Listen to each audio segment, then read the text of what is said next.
Hey film fans! Wait a second, please, no! Welcome to Cine Pro,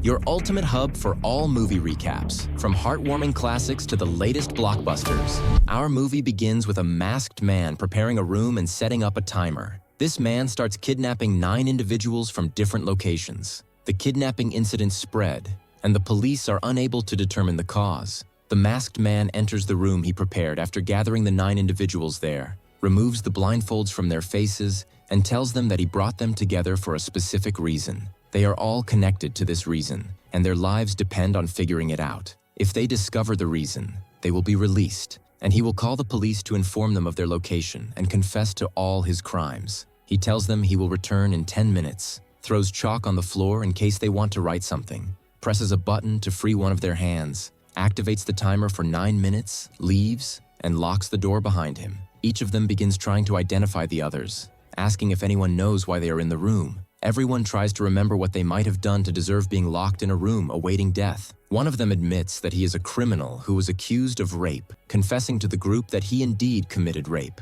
Everyone wishes for his death, as he truly deserves it. He tells them that everyone should reflect on their own actions. At least he confessed to what he will be killed for. Each person introduces themselves. The first is Eddie, who works in insurance. Then there's Dean, a police officer who initially tries to hide his job to avoid scaring them. There's Kelly, a lawyer in the public prosecutor's office. Sully, a drug dealer who owns a casino. And Kristen, a pharmacy student who was arrested and jailed for selling drugs he had bought from Sully in the past. They are the only 2 who know each other. There's Father Michael, Kogan, the rapist who confessed, and finally, Leonie, who claims the masked man's goal is just to scare them and that he won't actually kill anyone. Among them is a Chinese woman whose language they don't understand and who they don't bother to engage with. The 10 minutes given by the masked man run out, and he enters, asking if they've figured out why they're there. Kelly pleads with him for more time. The masked man selects the first victim, Kristen, whispers the reason for his presence into his ear, then shoots him in front of everyone, killing him. The group realizes that this is not just a scare tactic. The masked man tells them that the 10-minute timer will start again, then drags Kristen's body out of the room, locking the door behind him. Leonie starts talking about himself, admitting that the only thing he ever did wrong was stealing a weapon from a house after assaulting its owner, then fleeing. He was never caught or jailed. Eddie shares that he works in insurance, and that all he did was falsify documents for clinical trials for hepatitis patients to get his relative into the trials instead of someone else. He believes he doesn't deserve to die for this, as he was trying to do good. Dean confesses to having an affair with Kelly behind his wife's back, which led to his wife divorcing him, and Kelly almost losing her job due to the scandal. Their relationship ended, and they stopped seeing each other. Dean insists his wife couldn't be behind this, as she's out of the country and has no connection to anyone in the room. The masked man is monitoring them through a hidden camera in the room, recording everything. Leonie suggests that Sully break his hand to free himself from the handcuffs and try to rescue everyone. Sully repeatedly hits Leonie's hand until he manages to break it, allowing Leonie to escape from the cuffs. However, Leonie declares that he has no intention of helping anyone else and runs out of the room. He keeps walking through the corridors until the masked man attacks him. Leonie manages to grab the masked man's gun and threatens him with it. The masked man tells him that he has been planning this for 2 years and wouldn't be foolish enough to give him a loaded gun. Leonie tries to fire the gun but finds it empty. He runs from the masked man, who shoots him in the leg, causing him to fall. The masked man drags him back to the room, ties up his uninjured hand, and looks at the others, asking again why they think they're there. When no one answers, he approaches Kogan, whispers the reason for his presence into his ear, then shoots and kills him. He unties Kogan's body, drags it out of the room, and before leaving, tells Leonie that he's next. The group begins to suspect that Kelly might know the Chinese woman,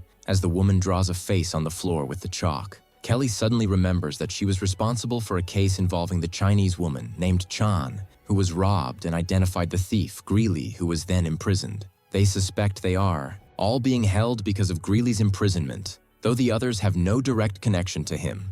Leonie speaks up, admitting that he committed murder before. He killed his brother during an arms trade deal, disposed of the body in a remote location, and attended the funeral with his mother without anyone knowing he was the killer. He also sold the remaining weapons. He tells them that since he's going to die anyway, he overheard the masked man saying he had been planning this for 2 years. This means what they're being punished for must have happened 2 years ago. Each person tries to recall what they did 2 years ago. The 10 minutes end, and the masked man returns, asking once again if they figured out the reason for their imprisonment. When no one responds, he kills Leonie, drags his body out of the room, locks the door, and restarts the 10-minute timer. Father Michael finally speaks up, saying he knows the reason they're there and why this is happening to them. However, what he knows comes from a confidential confession in the church, and he cannot reveal it. He continues talking about Chan's case, hoping it's the reason for their imprisonment. Michael admits that Greeley didn't actually rob Chan's store. Someone else confessed to the crime,